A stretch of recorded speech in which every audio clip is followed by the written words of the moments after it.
My name's Rusty Sitton. I'm the Redneck Boat Guy. I build two-cylinder racing outboard boats. I build the props to go on them, and we also sail a 33-foot catamaran named See Y'all Later. Hope you enjoy the channel. Alright, one of the problems I was having with this little Plinko coin changer is the left and right balance, right? So what I did, this is just an improvement. I got some more things I thought about last night that I want to do that's going to make it more consistent. But one of the things I did was I took a regular Phillips head screw and I rounded off the end of it. I made it where it was nice. It didn't have a point on it anymore. And you can see this one right here, it's already in. And I'm going to put this one in on this side. And what that'll do is I'll be able to adjust my left and right balance on the table. You see as I go down, it's going to lift that up. So we'll just do it with a regular screwdriver. But instead of trying to use little wedges and all that business, now I'm tunable, I'm adjustable here. And for whatever table you set it on, you can just come in here and adjust it a little bit. Now I could have put a bolt through there with a nut and glued all that in where it, you know, a nice thread. But you know what, for this, that's all you need. You don't have to have some kind of special machinery or operation. Just rednecking on in there, man. So that's my balances now, my left and right balance. And I'm gonna do some more things here in a minute to help each one of those coins, once it gets started going where it's going, to continue that path. So I'm gonna make up a few things and we'll get back on that and show you some of the ideas I came up with last night. Okay, we're back at it here. Got the quarter falling good, the nickel going good. I haven't changed these at all, my balance, because they're set perfect for the left side. So now I'm gonna work on making the right side work like it should. Oh, let's see. I went to eat lunch and I forgot where I'm at here. Let's see what a penny does.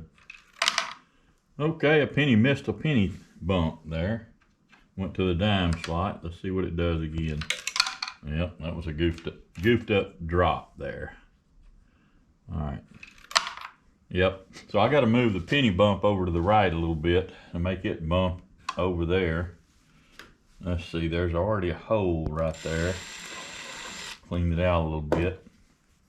Line of fire there. Let's see what happens. Okay, that one right in the 1 cent hole. Oh yeah, baby. Penny, penny, penny. Uh-oh. Might have been a bad release here. We'll see. Yep. Okay, so I got 3 out of 4. And I think it was due to how it was released. So let's release this one. And oh, there's something wrong with that one. It don't want to roll good. It's got crud on it. It's got yeah, that's what the deal is. It's got some kind of gunk on it. Yeah, it doesn't want to go down there. So that's a bad penny. It's a bad penny. All right, so we got the penny going. Let's see if a dime will slide by there real good. The dime, that one did good. Went right in the hole. Right in the hole, okay. Wasn't quite enough that way. You know what I'm gonna do?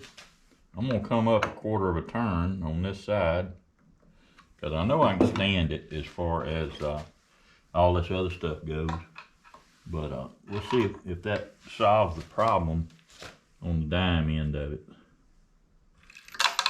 Well, went in the penny hole. Yep, that went in the dime hole. Dime. Dime. So, it's not perfect yet. Not a every time thing. Trial and error. If you had to plan all this and say, I need this, exactly this, you know, that needs to be so far down and so far over, and try to plan it all, yeah, it ain't gonna work. You got to try stuff, man. That's a redneck way to go. It's just, hey, well, let's put something together and try it and work on it. You can make it work.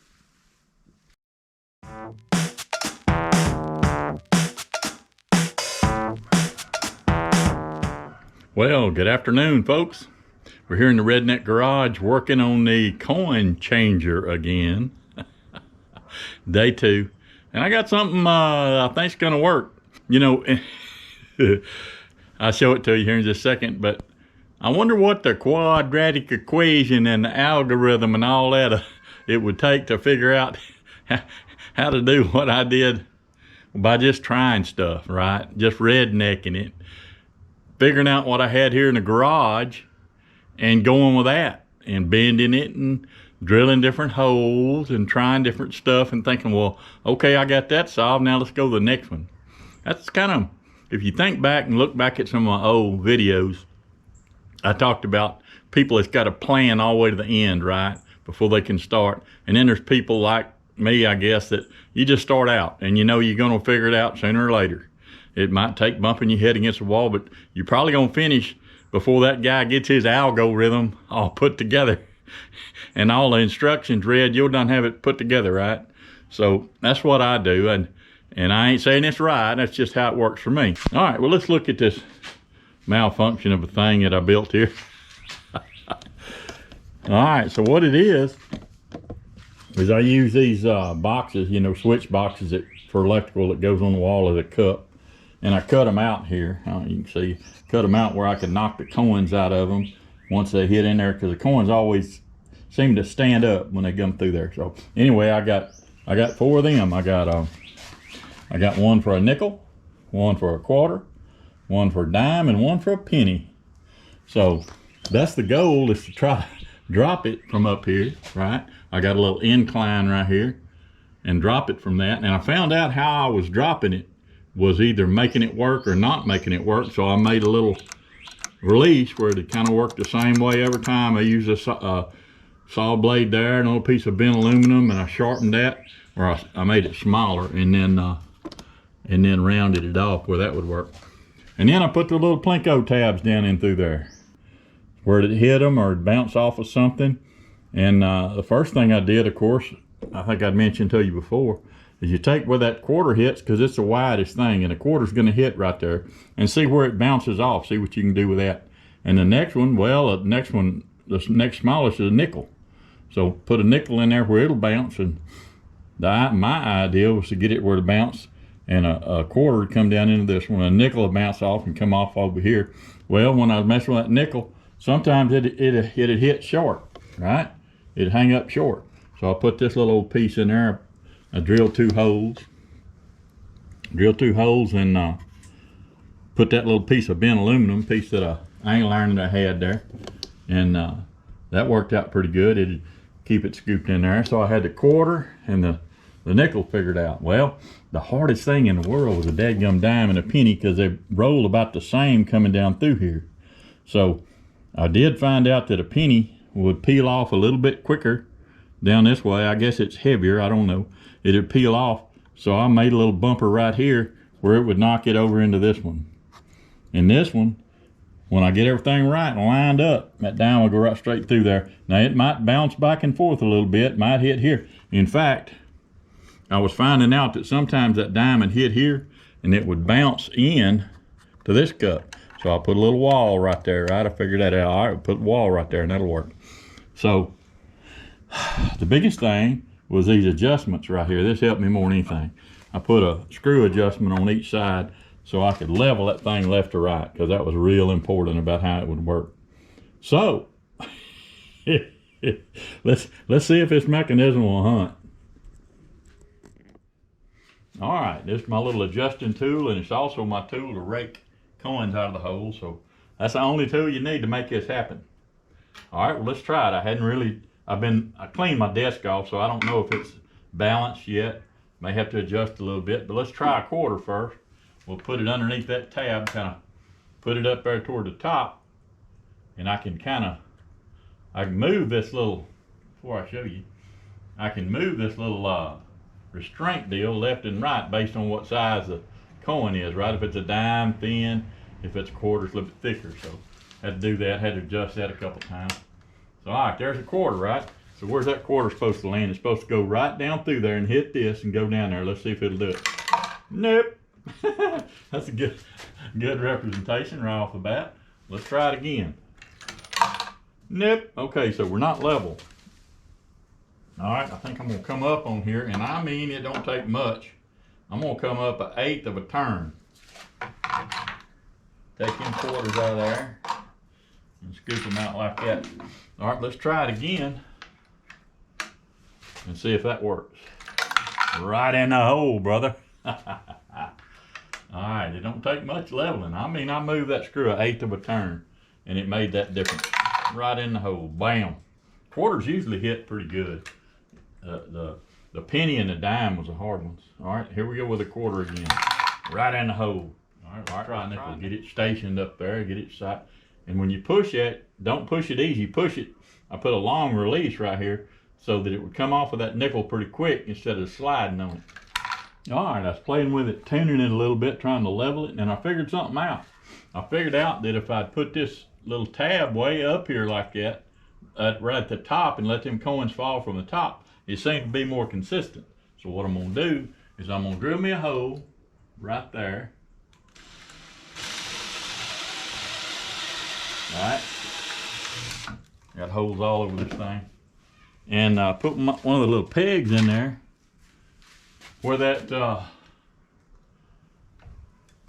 release will be in the same place every time.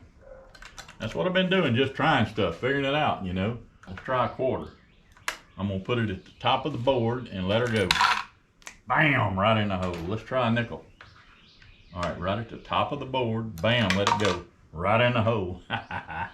2 in a row. All right, let's try a penny. I'm gonna put it at the top of the board, bam, right in the hole. All right, here it is, the big moment. See if all 4 changes will go in the hole like I want them to. There's one. There's 2. Woo! Well, 2 is all I got in a row. Well, I'm doing pretty good. It's I think the thing is good enough to mess with.